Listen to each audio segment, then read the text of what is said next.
how's a coach get better in the off season? You said you read a lot, but how do you improve in the off season? Yeah, I mean, there's a lot of. Everything's so available now. Yeah. I mean, if you wanna bake a lasagna now, it's YouTube and books and this and that. There's no reason why if you don't want to cook a good lasagna, you can't figure it out, right? Yeah. So it's the same with coaching. I think it's a lot of conversations. I've always been kind of a contrarian in my approach to building, and I spent a lot more time in the world of business and trying to figure out trends and where things are going, and so that to me about how to build the organization. A lot of time on recruiting and how to think about recruiting, where to go, what, it's funny in our sport. I think I see it in basketball a lot too. You'll see 40 or 50 coaches all on a court. They're all staring at the one guy. The problem is one of them is going to get the guy, and the rest are using resources that could be used elsewhere. Yeah. So, it's like Jay-Z taught you, right? Not every beat is one to rap on. Like sometimes you're like, okay, I might win that battle, I might not win that battle, or there's a kid I think with the right kind of stuff you can get to. So I think it's evaluating all of those things. A lot of time with development of players in the spring, trying to figure out the one or two things that they can get better at. We're on the road a ton recruiting, you know what I mean? But I think that's changed too. I mean, video's available. You can do a lot of stuff from your office or your house. And I've just seen so many people, in the gym 7 a.m. till 10 o'clock at night and grinding. And then I'm like, well, they did okay. But there's other people who might be there for an hour and they're just working smarter. And next thing you know, they got a top class. And you're like, it's relationships. It's talking to people. It's trying to paint the picture of where this thing is going. So I think that's where the off season for us is changing. Having a great staff helps. It allows me to be me, and I can think differently and outside the box. Welcome back to The Player's Perspective, a podcast hosted by Miller Kopp and powered by Hoosiers Connect. As the official NIL collective of IU Athletics, Hoosiers Connect provides exclusive access to IU student athletes, offering fans an inside look at their lives both in and out of competition. Tune in weekly to hear stories and perspectives from the incredible athletes that make Hoosier Nation proud. It's kind of counterintuitive. I don't like doing much research. Yeah. Because I just ask questions that are interesting to me. Yeah, sure. And I kind of don't think of the viewer as much. I just kind of, whatever interests me. I got a couple for you. Okay. But yeah, I saw Penn State, so that must be a little interesting. I've been gone a while now, so makes it a lot easier. Like when you're there, we won.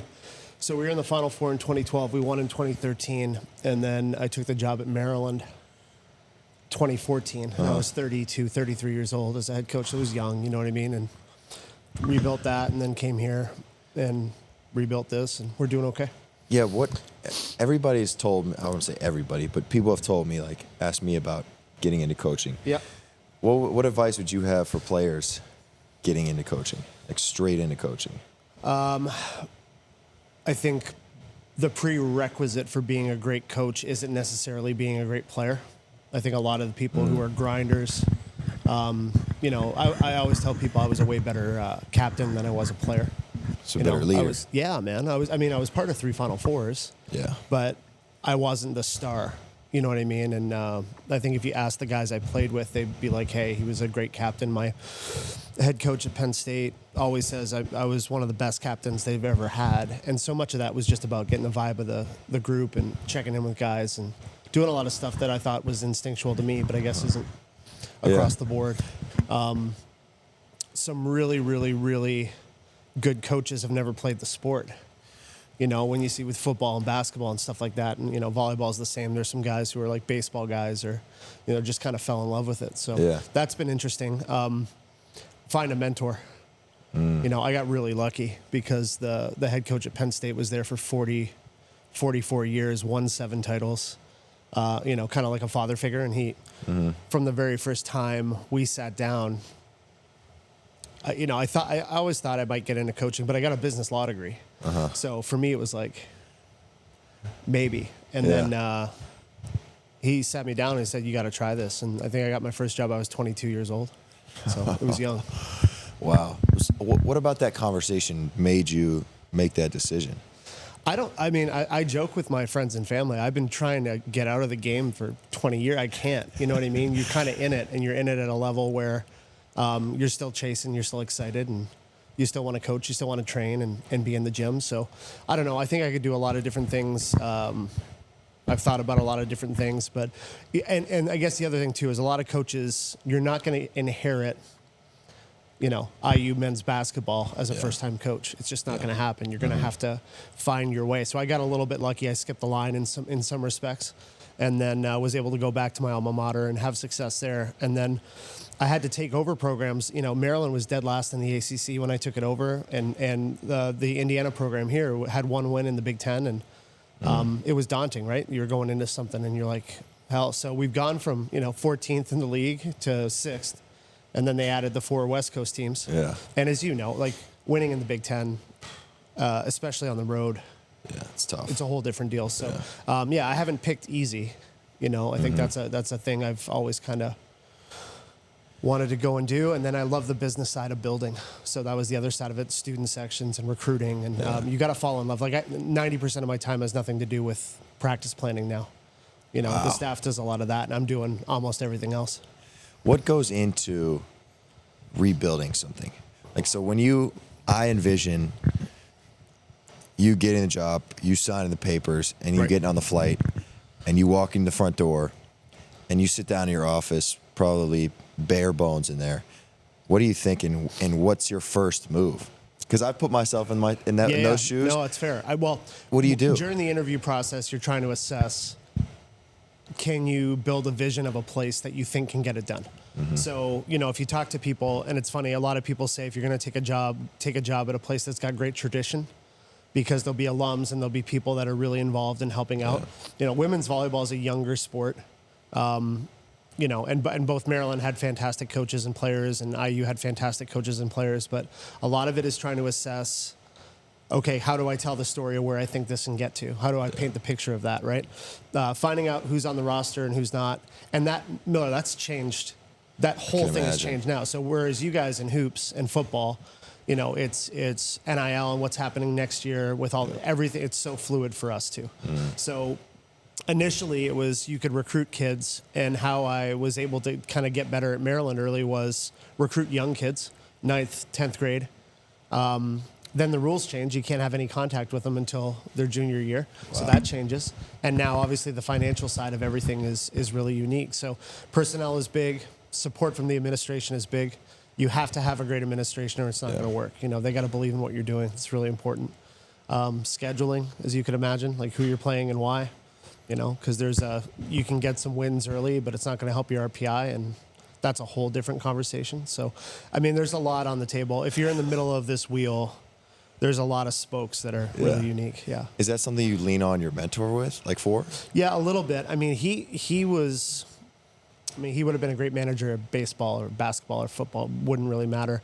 I learned a lot by observation with him. There wasn't a lot of sit down, son, I'm going to teach you this. Yeah. It was just the everyday grind of it.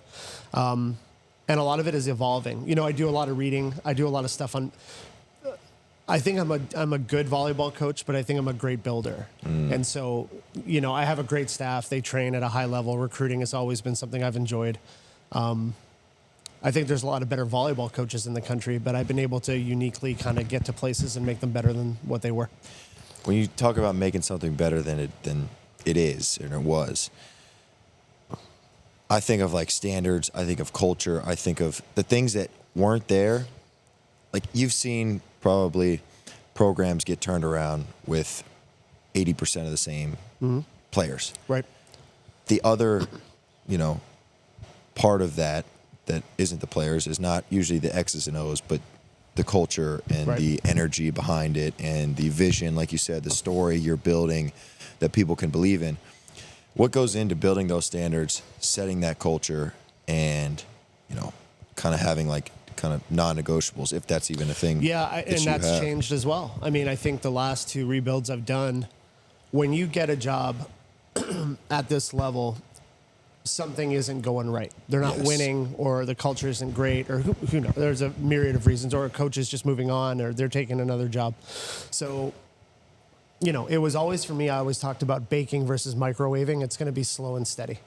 Now, you look at the world of the portal, and, we've got volleyball teams. There's a volleyball team right now having a ton of success. They've got 8 grad transfers.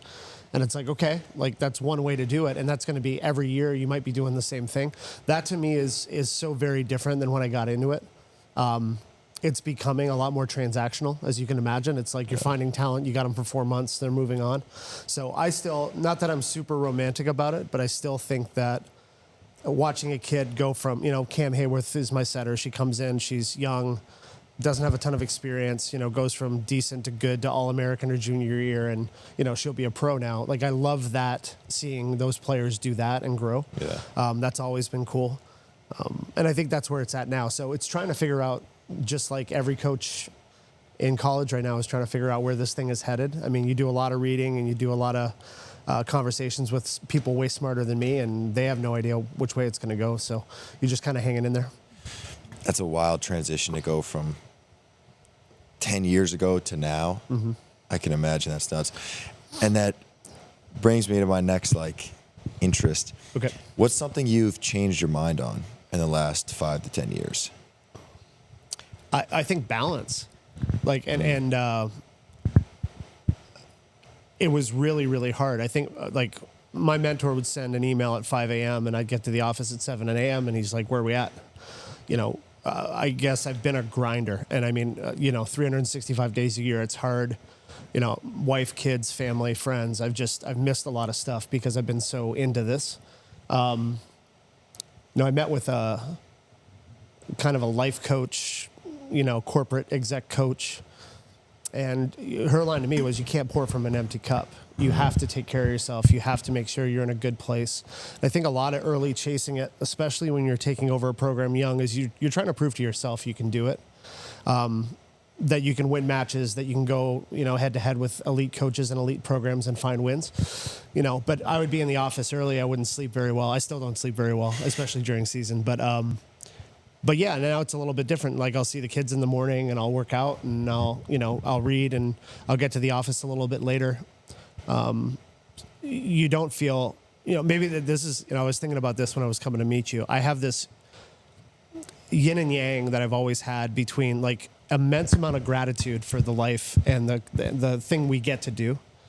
And then that's always just in constant battle with ambition, where it's like, I want more, I gotta have more, gotta go faster, so it's, that's a really hard thing for me to balance. And I've been working really hard to try to get there. And, there's a lot of coaches in this profession have been doing it a really long time. I mean, I'm 45. I've been doing it since I was 22, and I was a head coach at 33.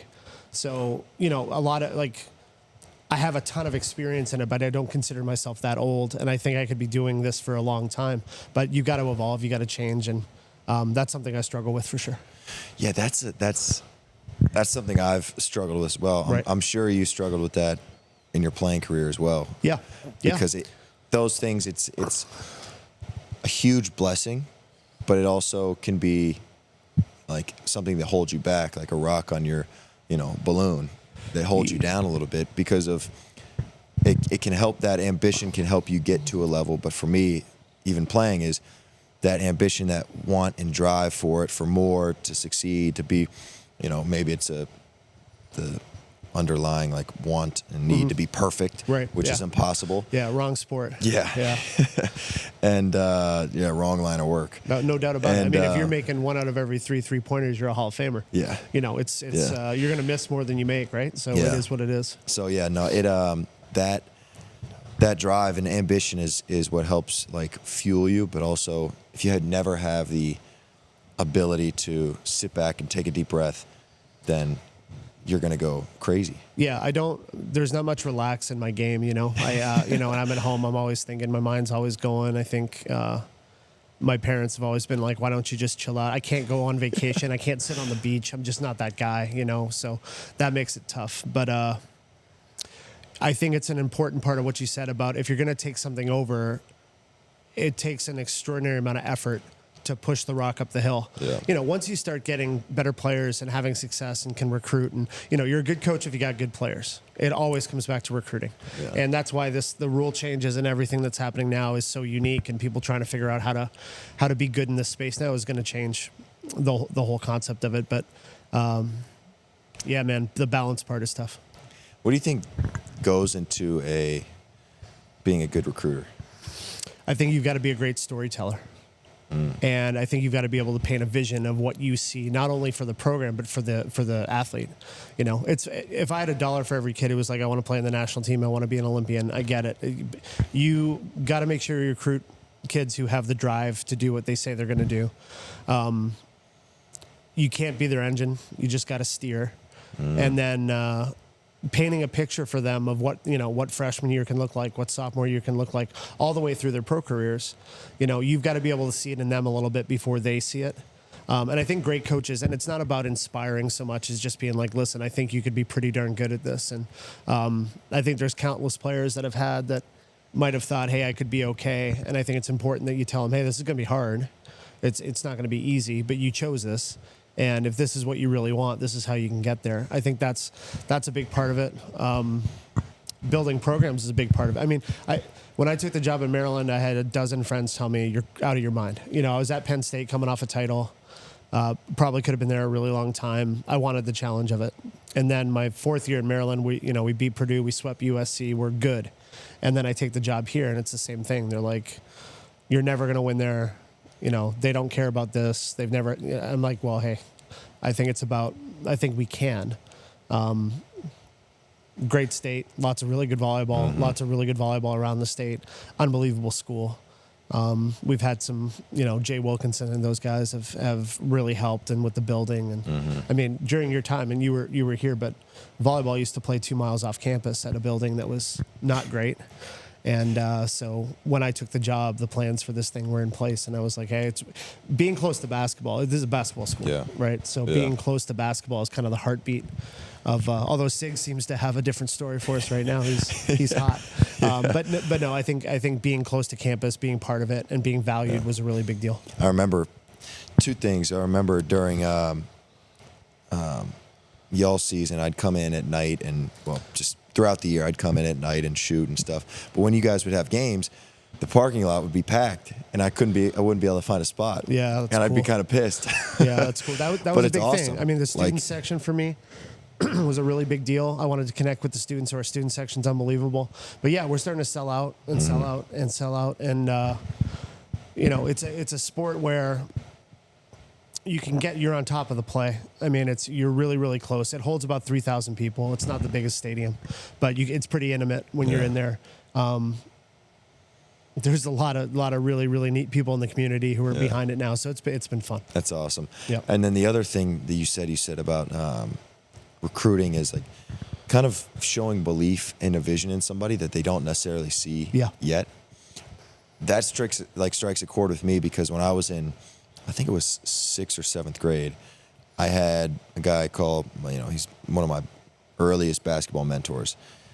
I realized, like, down the line, I'm like, man, this guy was so special to me because he believed in me before I knew what it was to believe in myself. Right. Before I knew, like, an actual true belief. I always competed. I always tried to win, and that was one thing my dad always never, ever, ever wavered on is, you're going to compete. You're going to try your hardest.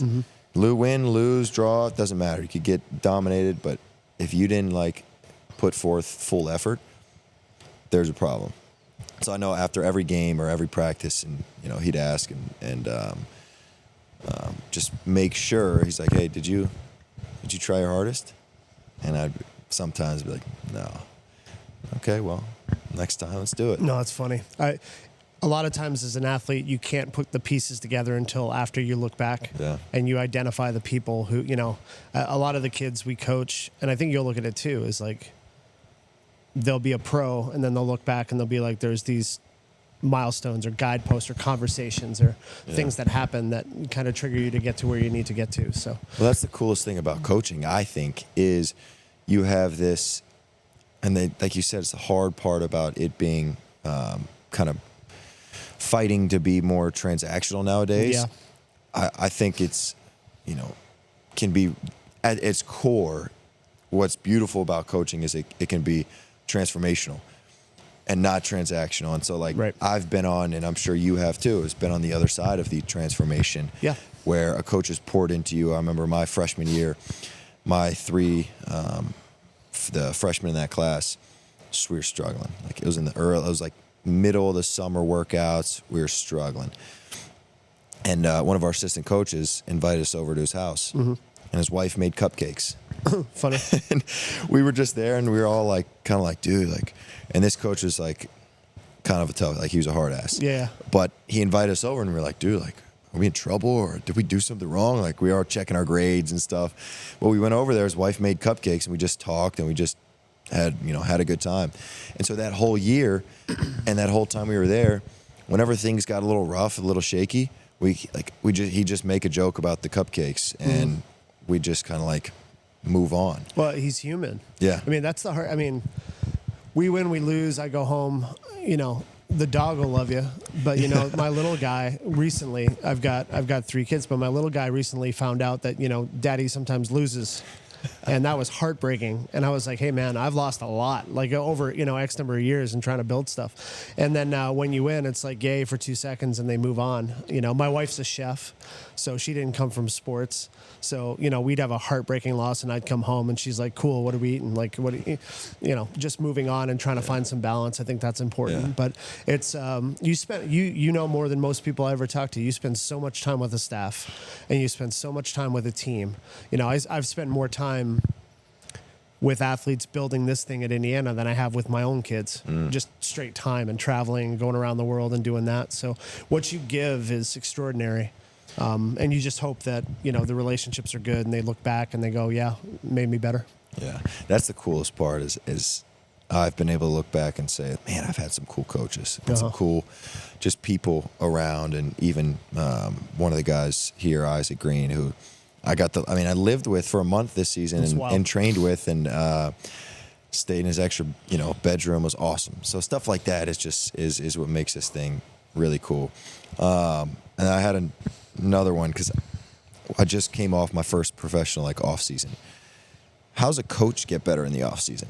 You said you read a lot, but how do you improve in the off season? Yeah, there's a lot of. Everything's so available now. Yeah. If you want to bake a lasagna now, it's YouTube and books and this and that. There's no reason why if you don't want to cook a good lasagna, you can't figure it out, right? Yeah. So it's the same with coaching. I think it's a lot of conversations. I've always been kind of a contrarian in my approach to building, and I spent a lot more time in the world of business and trying to figure out trends and where things are going and. So that to me about how to build the organization. A lot of time on recruiting and how to think about recruiting, where to go, what, it's funny in our sport. And I think I see it in basketball a lot too. You'll see 40 or 50 coaches all on a court. They're all staring at the one guy. The problem is one of them is going to get the guy and the rest are using resources that could be used elsewhere. Yeah. So, it's like Jay-Z taught you, right? Not every beat is one to rap on. Sometimes you're like, okay, I might win that battle, I might not win that battle, or there's a kid I think with the right kind of stuff you can get to. So I think it's evaluating all of those things. A lot of time with development of players in the spring, trying to figure out the 1 or 2 things that they can get better at. We're on the road a ton recruiting, you know what I mean? But I think that's changed too. Video's available. You can do a lot of stuff from your office or your house. And I've just seen so many people in the gym 7 a.m. till 10 o'clock at night and grinding. And then I'm like, well, they did okay. But there's other people who might be there for an hour and they're just working smarter. And next thing you know, they got a top class. And you're like, it's relationships. It's talking to people. It's trying to paint the picture of where this thing is going. So I think that's where the off season for us is changing. Having a great staff helps. It allows me to be me, and I can think differently and outside the box. That's an interesting point you make about somebody being in there for an hour and getting more bang for their buck versus being in the gym all day. That's something I've realized this off season is being more intentional with your work and with your time and the true power in that, because a lot of times I playing basketball and working out, and especially being a shooter, a specialist that misses 60% of their shots, right? And just to make 40%, hopefully, it's hours and hours and hours and thousands of shots that I just made my first 3 points in NBA preseason game. And from this one corner, the left corner, and looking back, I was like, I've shot a gazillion shots from that corner. But this summer, I'm like, okay, I've shot a lot of shots from there. Now I'm just going to be more intentional about my footwork, about the little nuance of where the ball is coming from, my follow through, just like the different just nuances within the game that I haven't really attacked yet. What's that look like in terms of player development for you guys? I was going to say to you, I mean, I know enough about hoops, but I've never been with a pro staff or a college staff at that level. The one thing I've always thought interesting about, the 3-and-D guys or the guys who come off the bench, you see them in the summer and they're going hard for 3 hours full sweat. The problem is they're going to end up watching an hour and a half of basketball, have to come off the bench and drill it. So in our sport, we have serving specialists that'll come in and serve, and they'll hit jump serves, and they've got to be dynamic and really go after it at every level, from men's Olympics to like club stuff.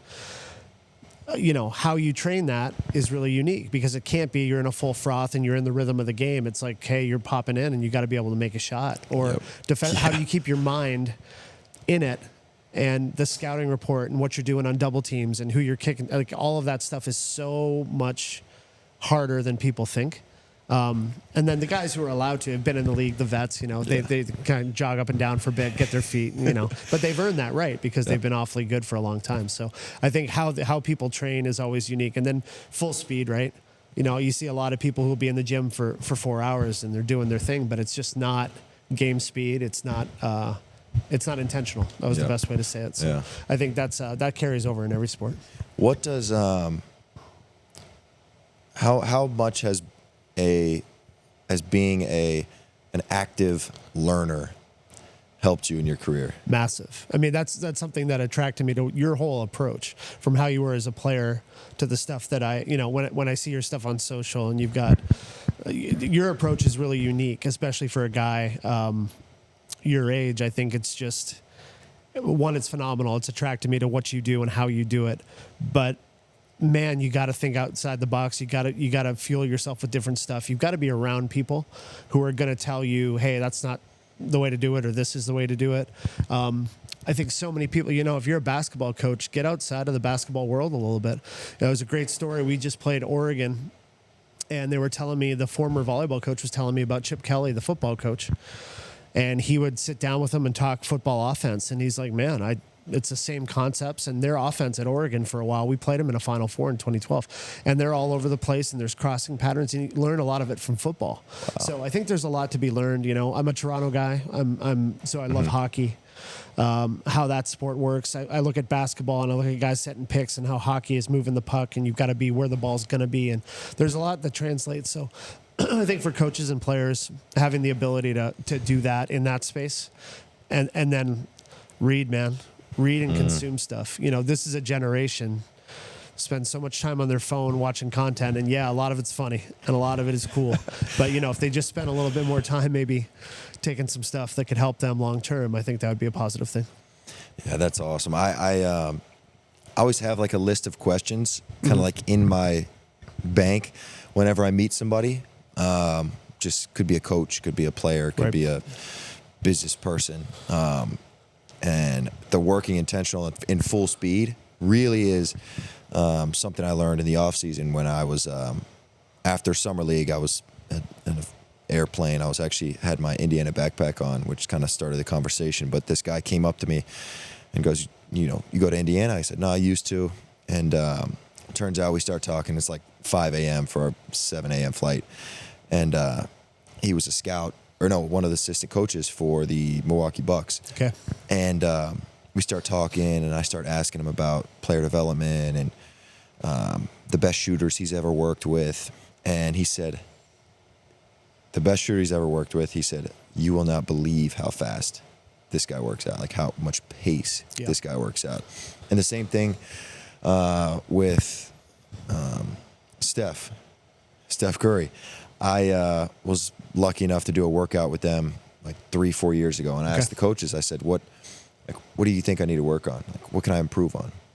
And he said, if you watch Steph work out, he works out harder than anybody in this building.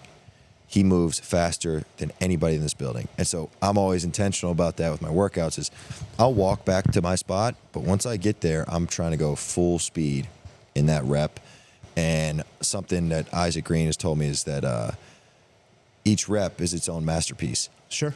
especially, and I think with that mindset, you can take that as far as you want with everything you do. Yeah, you might have missed the gold in that whole thing, though. The gold is the conversation you had with the searching for it. Over 20 years, I've told people, hey, if you need anything, hit me up. Shoot me an email. Text me. Come to practice. You know what I mean? When I'm on a plane, I'm introducing myself immediately to whoever I'm sitting with. If I'm at an airport and I'm at an airport bar having a beer, I'm like, hey, listen, what do you do? What are you doing? Oh, I'm in agriculture. Great. What's your biggest thing? Right? You search for it, right? And the more you search for it, two things happen. I think one, it changes the way you look at it. Like you've been lucky to travel. The more you travel, the more you meet people. It changes your view on stuff. So that's big. Having the confidence to have the conversation or ask for help. Hey, what do you think? Why is Steph so good? Having that massively important. And then the other thing you've done, your whole career that I think I've had some big ones like this is you take the risk to go for it. Yeah. And on the other side of being scared out of your mind is usually bliss. And you're looking back and be like, thank God I made that risk or I took that shot. Or, you coming from Northwestern to here and being like, hey, I'm going to go for it. And, both good programs in different ways. But you're like, hey, I'm just going to bite off more than I can chew a little bit and go big. And then look at what it's turned into and what this is turning into. And I think that's especially for young people. Like you're on a campus like this, there are professors, there are business folk, there are people that if they just say, hey, I just want to have a cup of coffee. Can I ask you a few questions? Most successful people will say sure. Yeah. You know what I mean? And a lot of people are just afraid to go get it that way. And I think that's where, when you're starting to list off all these things and all these anecdotal things that you have, it's because you decided to shoot your shot. You know what I mean? Yeah. Well, there's a quote that I love, and I'm always telling my brothers and my friends and even my dad sometimes, it's like fear is a mile wide, but an inch deep. Yeah. And when you take that, when you jump and you land an inch in the water, you're like, oh, wasn't that bad. I'm still here. Looking back, it's just the hard part is making the thing. Yeah, every job I've taken. I mean, I left the country to come to the school, and I played at Penn State, so that was a thing. I was like one of the youngest guys with the national team back home. That was a thing. All of the jobs I've taken have all been like, what are you doing? But you have that thing where you're like, you know what? I think I can do it. I think I can do it. And you have to have a lot of self-belief. You got to have a lot. Your circle has to be good. But I think that's, the risk component of it it turns out to be not that risky. The risk I think is being, and this is not to slam anyone's life choices, but like I just couldn't do the 9 to 5. I couldn't do the, can't wait for Friday. It's a 365 day a year thing. It's an assault on trying to catch great, and it takes a toll, but it's fun. It's awesome. Well, Coach, we know you got a game today. Best of luck. Thank you, man. Really, thank you for the time. I'm super grateful that we did this. Cool. We're proud of you here. Good luck. Thank you. I appreciate it. And after every one, it's kind of like a cheers. We just no, it's fun. That's it. Well, I'm extraordinarily good at the real cheersing, so this is got a match later on today, so I'll wait for a little bit later. Awesome. All right, buddy. We hope you loved this episode of Players Perspective. Don't forget to hit the subscribe button so you never miss an episode. Stay connected with Hoosiers Connect on social media for even more exciting content featuring IU student athletes. Until next time, Hoosier Nation.